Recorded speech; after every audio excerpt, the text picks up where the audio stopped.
I still remember the way my father looked at me that night, like I was a stranger, like I was nothing. I had spent 21 years trying to be the daughter he could be proud of, the one who didn't cause trouble, who kept her head down and endured. And yet, with just a few well-placed words from my stepmother, it was all undone in an instant. I had just come home from work, exhausted from a double shift at the coffee shop where I'd been saving up for a down payment on my first apartment. The house was too quiet when I walked in, and I knew something was off before I even saw the way my father and Sophia were sitting, too stiff, too formal. It was the kind of posture people have when they're about to deliver bad news they don't want to explain. "Sit down," my father said, his voice cold in a way I'd never heard before. I sat. Sophia folded her hands neatly in her lap, looking at me like she was about to perform a great act of charity. "We need to talk about something very serious, sweetheart." I flinched at the word. She never called me that. It was always dear when my father was around, and brat when he wasn't. My father slid a small, open velvet box toward me. Inside, glittering under the kitchen lights, was Sophia's engagement ring. Or at least, the diamond that used to be in it. The band was empty now, the setting pried open like a mouth missing teeth. My stomach dropped. "What is this?" Sophia let out a heavy, disappointed sigh, like she was already mourning what she had to say next. I didn't want to believe it at first, but the evidence is right here. She looked at my father, then back at me. "The diamond is missing. Stolen. And, sweetheart, you're the only one who could have taken it." It was like my brain had short-circuited. "What?" My father leaned forward, his face unreadable. "Sophia says it was there this morning. When she came back from lunch, it was gone. The only person who was home today was you." I felt like I'd been shoved into an ice bath. My hands started shaking as I gripped the edge of the table. "I didn't take anything. Why would I steal from my own family?" Sophia made a sad little noise, as if she pitied me. "We all know things have been tight for you lately. You've been struggling, haven't you? You've been looking for an apartment, trying to be independent. It's understandable that you might have been tempted." Tempted. She said it so softly, like she wanted me to believe it. Like she wanted my father to believe it too. "I didn't do this," I said again, my voice rising now. But my father didn't look convinced. He just exhaled through his nose, the way he always did when he was frustrated with me, when I was being difficult. "You've been acting distant for months," he said. This isn't how I raised you. If you just admit it, maybe we can fix this." I pushed back from the table so fast the chair screeched against the floor. "There's nothing to admit. I didn't take it." Sophia looked at my father, her expression pained. "James, if she can't even own up to it, I don't know if we can trust her anymore." And just like that, I saw it happen. I saw him waver. I saw him make a decision. He stood up slowly, ran a hand down his face, and said, "Pack your things." I could have begged. I could have screamed. I could have fought. But I didn't. I just looked at him, at the man who was supposed to be my protector, my family, and I realized he had never really seen me. Not in the way that mattered. So I walked upstairs, packed my bags, and left. I spent the first few months at my mother's place, numb and unable to process what had happened. I got a job at a different coffee shop. I started therapy. I tried not to let the bitterness eat me alive, but it was hard. My father never reached out. Never asked if I was okay. I was dead to him. And then, 7 years later, I got a phone call. It was Mia, one of Sophia's daughters. Her voice was nervous, hesitant. I need to tell you something. About what happened. About the ring." My pulse spiked. "What about it?" There was a long pause, and then, in a whisper, she said, "She lied. She lied about all of it. 7 years too late, I found out the truth.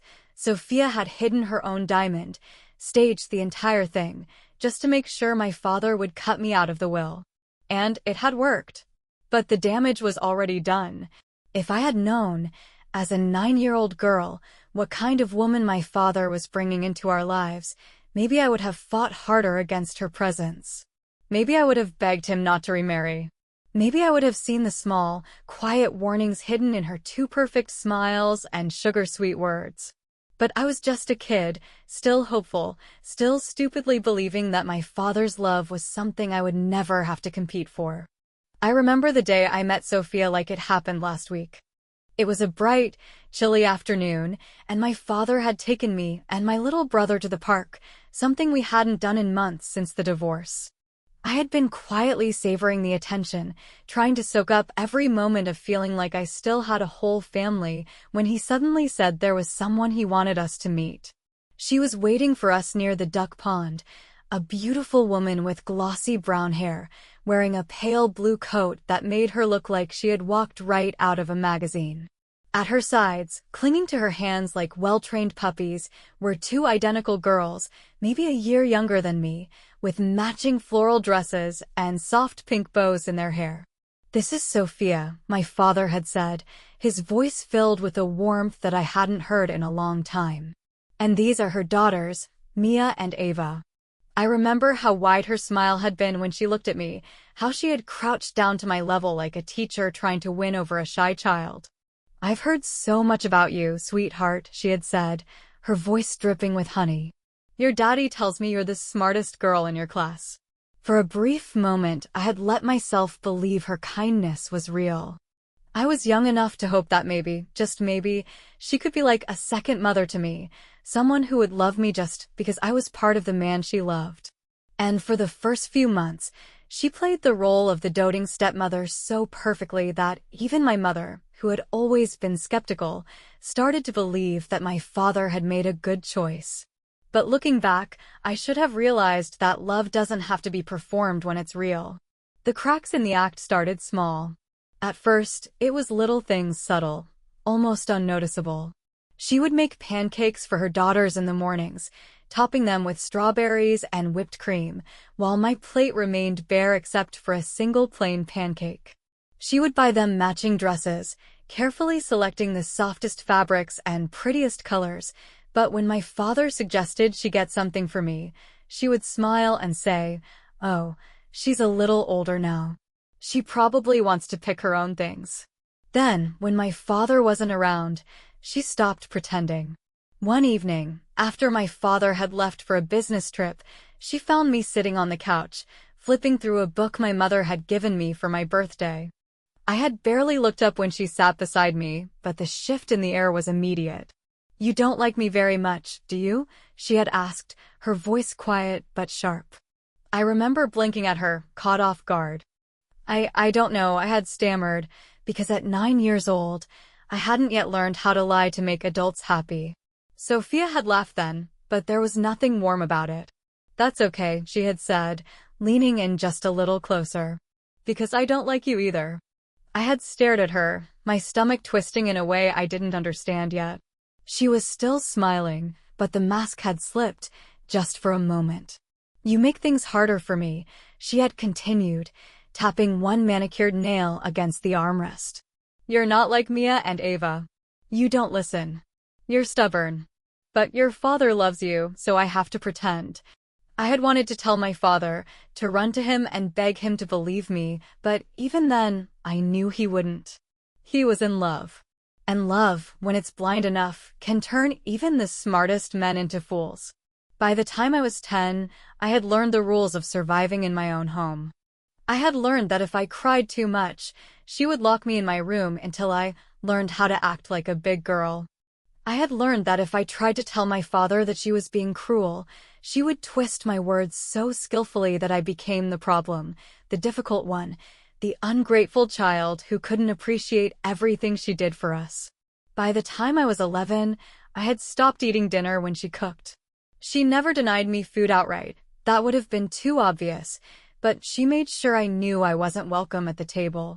She would cook meals that she knew I hated, piling extra servings onto my plate while watching me struggle to swallow it down. She would forget to buy the things I liked, leaving the fridge empty of anything but her daughter's favorites. And when I started losing weight, when my mother noticed the way my clothes had started hanging off my frame, Sophia had just sighed and said, "She's getting older, Yvonne. It's normal for girls her age to be picky eaters." I remember my mother gripping my wrist so tightly that her nails dug into my skin as she turned to look at my father. "Are you really going to stand there and let her do this to your daughter?" My father had sighed, rubbing his temples. "You're overreacting, Yvonne. I've never seen her deny the kid food." And that was the moment I realized he was never going to save me. So I learned how to save myself. I started hiding snacks in my room, tucking granola bars and crackers into the back of my closet so that I wouldn't have to rely on whatever scraps Sophia decided I was allowed to have. I started eating at school, shoving down every meal as fast as I could before I had to come home to another empty plate. I started staying out later, pretending I had extracurricular activities just to avoid being in that house longer than necessary. But nothing I did was ever enough to escape her completely. Because no matter how much I tried to disappear, Sophia enjoyed finding new ways to make me miserable. And the worst part? Mia and Ava were right there with her. By the time I turned 14, I had perfected the art of making myself invisible in my own home. I had learned how to slip into rooms unnoticed, how to eat in silence, how to exist without demanding space. But no matter how small I made myself, no matter how many times I swallowed my pride and bit my tongue, Sophia and her daughters always found new ways to remind me that I didn't belong. Mia and Ava, her perfect little twins, had inherited more than just their mother's glossy brown hair and symmetrical features. They had inherited her cruelty, the sharpness of her words, the way she could smile sweetly while sliding a knife between your ribs. And while Sophia was calculated in her cruelty, careful to never leave bruises or proof, Mia and Ava were reckless with their malice, delighting in the small humiliations they could inflict. It started subtly at first. Offhand comments disguised as helpful advice. "Maybe you should try eating a little less at lunch," Mia had said one afternoon when I walked into the kitchen, her voice dripping with concern. "You've been looking a little round lately." "She just carries her weight in her face," Ava had added, tilting her head as if studying me under a microscope. "Some people just have that unfortunate kind of body, you know?" I had been standing there, reaching for an apple, when I realized they were both watching me with identical smirks. I put the apple back. Other times, they would comment on my clothes, wrinkling their noses at the worn-out jeans and faded hoodies that had once been new before my mother and father split. "Maybe if you actually tried to look nice, Dad wouldn't be so embarrassed to take you out in public," Mia had whispered once, just loud enough for me to hear. Sophia, of course, never directly participated in their cruelty. But she never stopped them either. When I was 15, we took a family trip to Italy, one of those lavish vacations Sophia had insisted upon, designed to cement the image of the perfect blended family. My mother had been hesitant to let me go, but my father had insisted. "She needs to experience the world, Yvonne," he had said, ignoring the way I had been practically silent during the entire conversation. The trip was a nightmare from the start. From the moment we landed, Sophia made sure that Mia and Ava were pampered like royalty while I was treated like an afterthought. At hotels, they got the best rooms, the ones with balconies overlooking the city, while I was stuffed into whatever tiny corner room was left. At restaurants, they were allowed to order whatever they wanted while I was reminded, in front of waiters, to stick to the budget. But the worst moment came on the third night in Florence. We had just finished dinner at an expensive restaurant, one of those candlelit places where people murmured instead of talked, where wine glasses clinked softly in the background. Mia and Ava had been particularly relentless that night, making little comments about my outfit, my hair, my weight, throwing out passive-aggressive jabs between bites of pasta. I had spent the entire meal staring at my plate, trying to pretend I didn't hear them, trying to pretend the food didn't taste like sawdust in my mouth.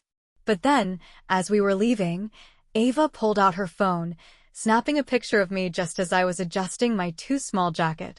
"I swear, you look like someone's frumpy aunt," she laughed, turning the screen toward Mia. Mia giggled, tilting her head as she studied the photo. "We should post it. Hashtag before and after, except she's the before and we're the after." I don't know what broke inside of me, but suddenly I was done. Before I even realized what I was doing, I turned toward them, my voice sharper than I had ever allowed it to be. "Do you ever shut up?" They both froze, their laughter caught in their throats. "What is your problem?" I continued, my hands shaking. "Do you even realize how pathetic it is that you have to tear me down just to feel good about yourselves?" I should have stopped there, should have swallowed the rest of the words burning in my throat. But after years of being silent, I couldn't hold it in anymore. "I know why you hate me," I spat, my voice low enough that only they could hear. "Because no matter how much Sophia spoils you, no matter how much my father treats you like his own, you will never really be his daughters. And that drives you crazy, doesn't it?" The slap came so fast I barely registered it. It wasn't Sophia this time. It wasn't even Mia or Ava. It was my father. The sting burned across my cheek, hot and humiliating, but the real pain wasn't from the impact, it was from the way he looked at me afterward. Like he didn't even recognize me. "You will not speak to them like that," he hissed, his voice low with fury. "I don't care what they said. You do not cause a scene like this." I wanted to scream, to tell him that I had been putting up with them for years, that I had been swallowing every insult, every cruel comment, every degrading whisper. But all I could do was stare at him, my face burning, my vision blurred with unshed tears. Sophia stepped forward then, her hand on his arm, her expression so perfectly composed, so perfectly innocent. "James, sweetheart, she's just upset. You know how emotional she can be." I don't know what hurt more, the fact that she was so good at playing the victim, or the fact that my father believed her. I barely remember the rest of the night. I remember my mother's voice on the phone when I called her from the hotel bathroom, my hands shaking too badly to type out a text. I remember her fury, the way she told me to put my father on the phone now, the way she threatened legal action if he didn't put me on the next flight home. I remember the way my father sighed when he handed me my passport and a ticket the next morning, like I was the burden he had to deal with. The plane ride home was quiet. I sat by the window, staring out at the clouds, my cheek still faintly stinging, my mind hollow with the realization that something between my father and me had finally shattered beyond repair. For a few months after that, the insults stopped. Not because Sophia and her daughters had suddenly changed, but because now they didn't have to acknowledge me at all. I had officially been erased. After the incident in Italy, Sophia and her daughters no longer bothered pretending that I was part of their family. If before they had enjoyed making me miserable with little comments and whispered insults, now they didn't even grant me the courtesy of acknowledging my existence. And somehow, that was worse. At first, I thought the silence might be a relief. No more being the target of their cruel jokes. No more forced interactions where I had to sit across from them at dinner while Sophia smiled like we were all one big, happy family. But I quickly realized that this was not just about ignoring me, it was about erasing me altogether. At home, I became a ghost. Conversations at the dinner table went on as if I wasn't sitting right there. If I spoke, nobody responded.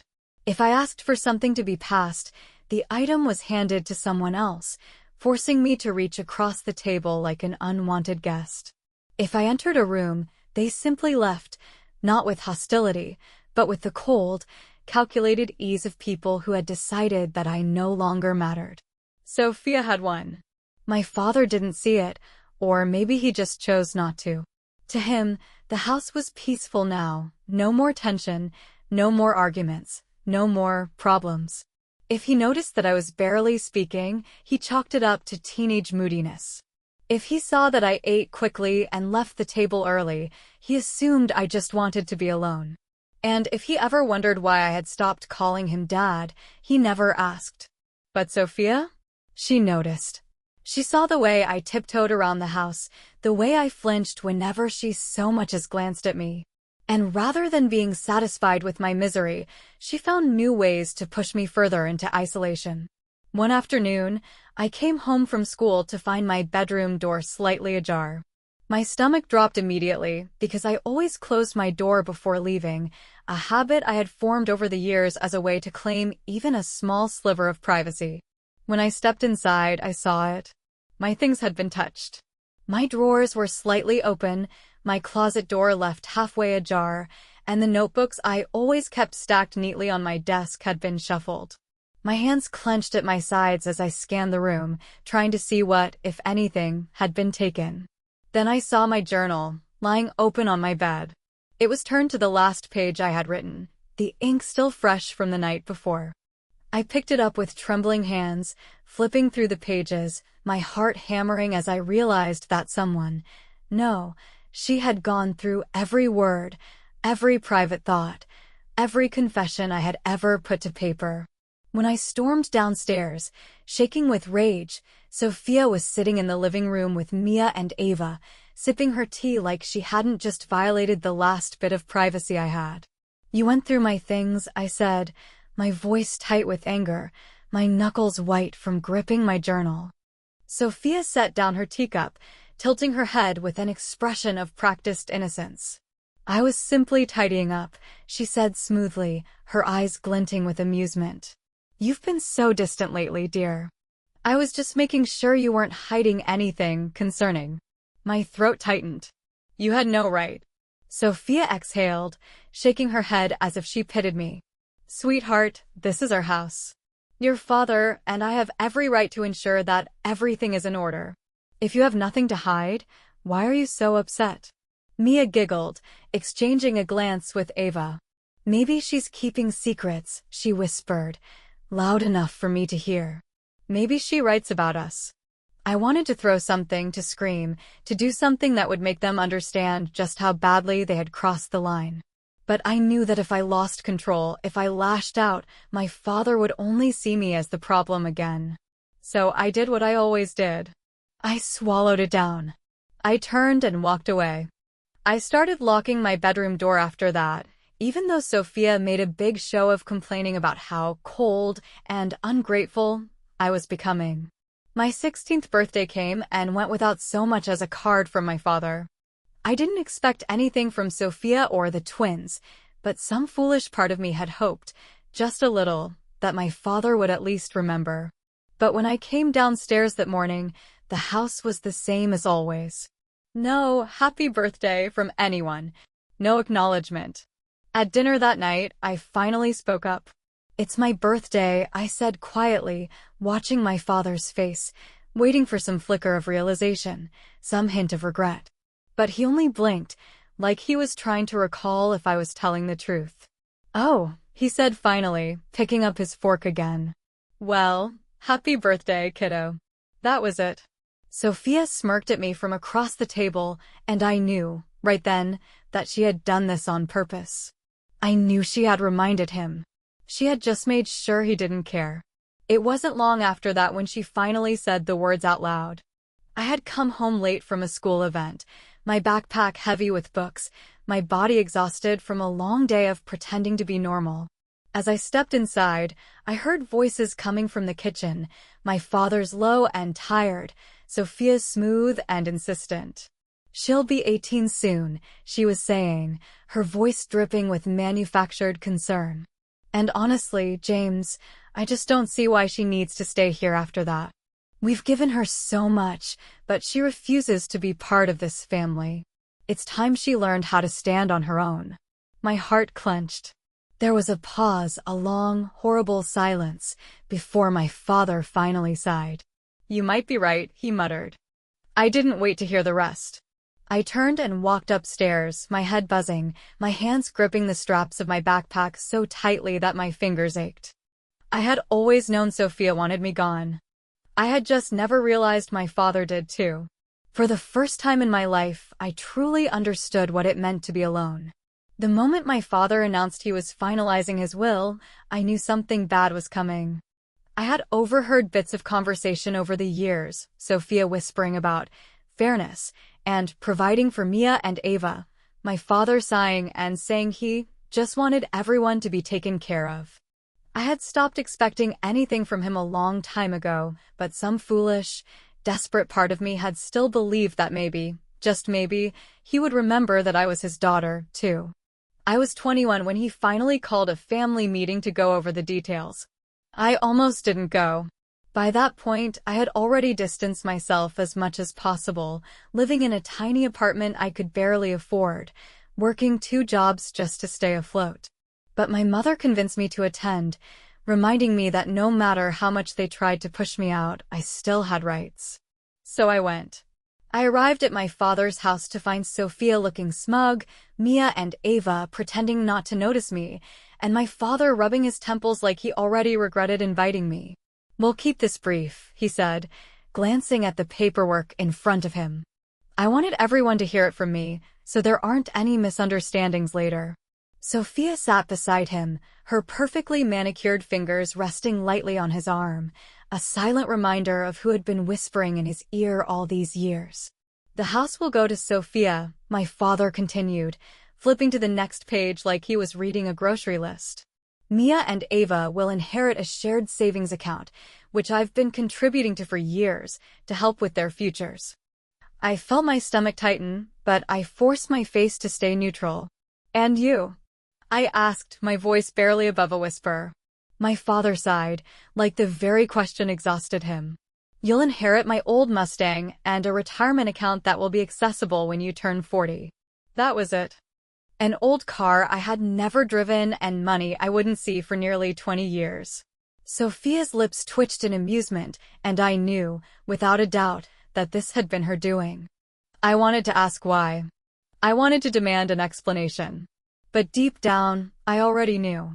Sophia had never wanted me to have anything not love, not comfort, and certainly not a single cent that she could keep for herself and her daughters. And my father, spineless as ever, had let her win. Mia and Ava, of course, didn't even try to hide their glee. "You should be grateful," Mia said, twirling a strand of her hair between her fingers. "That's a lot more than you deserve." "Yeah," Ava chimed in. "You barely even talk to Dad anymore. Why should you get anything?" My hands curled into fists beneath the table, my nails digging into my palms so hard it hurt. I wanted to scream. I wanted to throw something. I wanted to look my father in the eye and ask if he even felt anything for me anymore. But before I could speak, Sophia leaned forward, her expression the perfect imitation of gentle concern. "Now, sweetheart," she said, "I know this must be disappointing for you. But let's be honest, you've always been a bit irresponsible." I turned sharply toward her, my heart pounding. "Excuse me?" She sighed, shaking her head like a weary parent dealing with a difficult child. "I mean, you've had a history of making poor choices. Even when you were younger, you were difficult." I stared at her, my breath coming in short, shallow bursts. "Difficult?" Sophia tilted her head, pretending to think. "Well, there was that incident with my ring, remember? The missing diamond?" The room went deathly silent. My stomach dropped so fast I thought I might throw up. That was years ago. That was her lie. And now, she was bringing it up again? My father shifted uncomfortably, looking between us, but he didn't say anything. He never did. Sophia took my silence as permission to continue. "And then there's the other matter," she said, her voice taking on a sympathetic lilt, like she was so disappointed in me. "The one we discovered just a few days ago." I felt the tension in the room shift. Mia and Ava suddenly looked more excited than ever, their eyes practically glowing with anticipation. "What are you talking about?" I asked slowly, every muscle in my body going rigid. Sophia sighed, reaching for her phone. "It's best if I just show you." She tapped the screen a few times, then turned it toward my father. His face darkened immediately. I couldn't see what she had pulled up, but whatever it was, it worked. My father slammed the phone down onto the table, his gaze cutting through me like a knife. "Are you serious?" he demanded, his voice filled with fury I hadn't heard since that night in Italy. "I don't even know what you're talking about." I snapped, my voice rising despite my best efforts to stay calm. Sophia, ever the master manipulator, placed a gentle hand on my father's arm. "James, please. I know this is hard, but she deserves a chance to explain herself." She turned her phone toward me, and I finally saw what she had been hiding. An email. A fake email.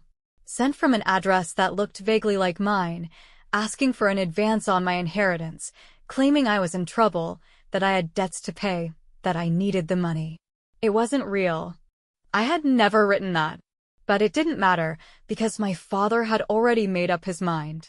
I am so disappointed in you, he muttered, shaking his head. Panic surged through me, tightening my throat like a vice. I didn't send that.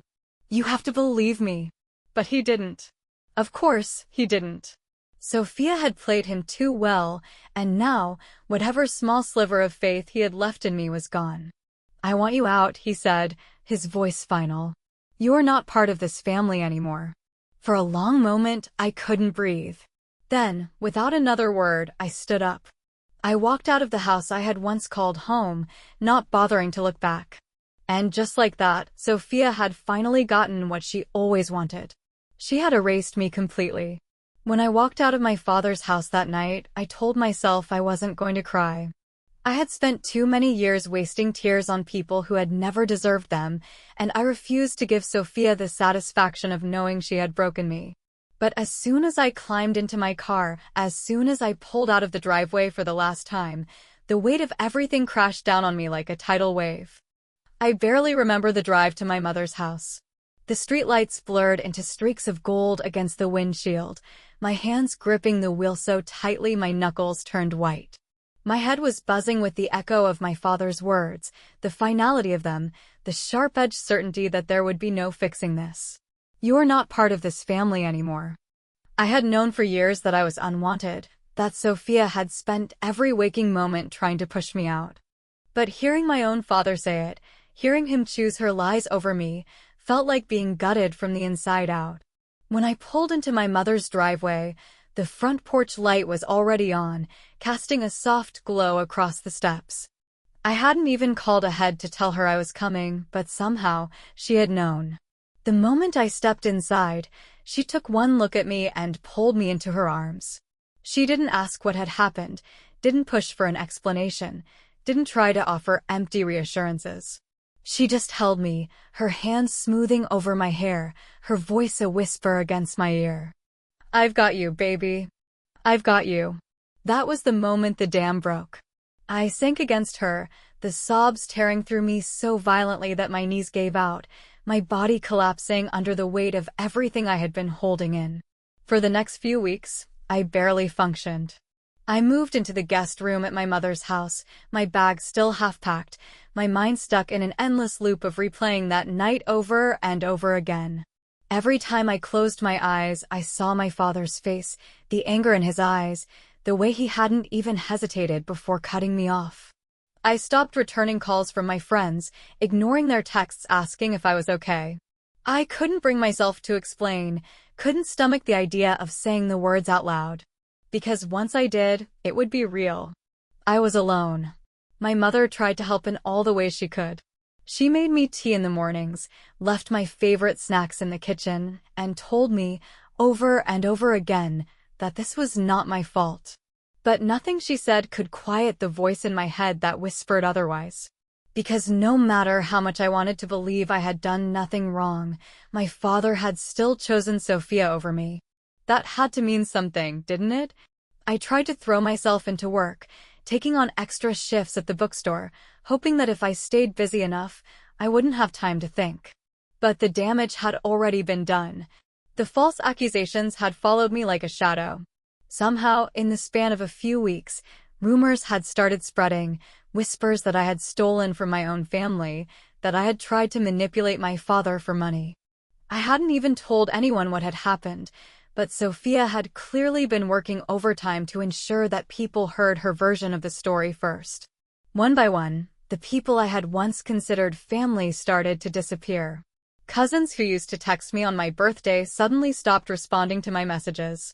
Family friends who had known me since childhood started looking at me with quiet suspicion, their smiles a little too forced, their greetings a little too cold. Even my job wasn't safe. One afternoon, my manager pulled me aside, an apologetic look on his face. "Look, I don't know if it's true or not," he said, rubbing the back of his neck, "but we've been getting some concerning feedback." I stared at him, my heart pounding. "What kind of feedback?" He hesitated.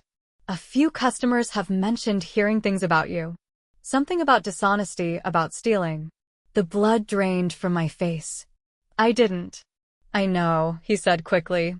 I told them it sounded ridiculous.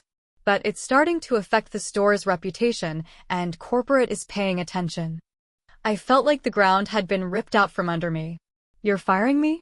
Not firing, he said, looking genuinely uncomfortable. Just reevaluating staffing. Maybe it's best if you take some time to sort things out. I wanted to argue, to fight, to demand proof that I had done anything wrong. But what was the point? Sophia had already taken everything else from me. Why not my job, too? That night, as I sat on my bed staring at the ceiling, I realized something horrifying. She had won. For years, she had been trying to erase me. And now, she finally had. I wasn't just cut off from my father, I was cut off from everything. I couldn't eat. I couldn't sleep. I spent entire days lying in bed, staring at my phone, rereading the last messages I had ever received from my father, as if some part of me still believed he might reach out and take it all back. But he never did. The only reason I didn't completely disappear into myself was my mother. She refused to let me drown. She forced me to get up in the mornings, dragging me out for coffee even when I barely had the energy to function. She called every single one of her lawyer friends, just in case there was any way to fight back against Sophia's accusations. She sat with me on the nights when I couldn't stop crying, rubbing my back the same way she had when I was a child. And little by little, I started to breathe again. I got a new job at a different bookstore. I started therapy, though it took me weeks to actually open up. And slowly, painfully, I started to rebuild the pieces of myself that Sophia had tried so hard to destroy. But no matter how much I tried to move forward, I couldn't shake the question that haunted me every night. Had my father ever loved me? Or had I just been a mistake that he had spent his entire life trying to erase? For 7 years, I lived with the truth that my father had chosen Sophia over me. No calls, no messages, no attempts to reach out. I had spent so long convincing myself that I didn't care anymore, that I had moved on, that the hollow ache in my chest was just a phantom pain. But deep down, a small, bitter part of me had always wondered if he ever regretted it. Then, out of nowhere, I got the call. It was a number I didn't recognize, but something inside me told me to answer. Hello? My voice was cautious, my fingers tightening around the phone. There was silence, then a heavy sigh. Chloe, it's your father. I nearly dropped the phone. For a moment, I thought I was imagining it, that my mind was playing some cruel trick on me. But the voice was unmistakable, older, wearier, but still the same. I forced myself to breathe, my heart hammering in my chest. Why are you calling me? Another silence. Then, in a voice I had never heard from him before, quiet, strained, almost ashamed, he said, I made a mistake. I closed my eyes, my entire body stiff with tension. A mistake. That was what he called it. Not a betrayal, not a complete abandonment, not 7 years of silence, just a mistake. Let me guess, I said, my voice sharper than I intended. Sophia finally got caught in one of her own lies? He exhaled, and even though I couldn't see him, I could picture it perfectly. The way he would rub his temples when he was stressed, the way he would glance at the floor when he couldn't face something head-on. She's gone, Chloe. I blinked, stunned into silence. Gone? She cheated on me, he admitted, his voice bitter, laced with something that almost sounded like disbelief. I found out a few months ago. She had been lying to me for years, manipulating me, using me. And when I confronted her, she didn't even try to deny it. She just packed her things and left. I let out a hollow laugh, shaking my head. Sounds familiar. He didn't argue. For once in his life, he had nothing to say. I should have believed you, he murmured, and I could tell it was taking everything in him to say those words. I should have listened. But he stopped, struggling, like he wasn't even sure how to explain his own actions. I thought I was doing the right thing. I felt something inside me crack, the weight of years of hurt pressing down on my chest.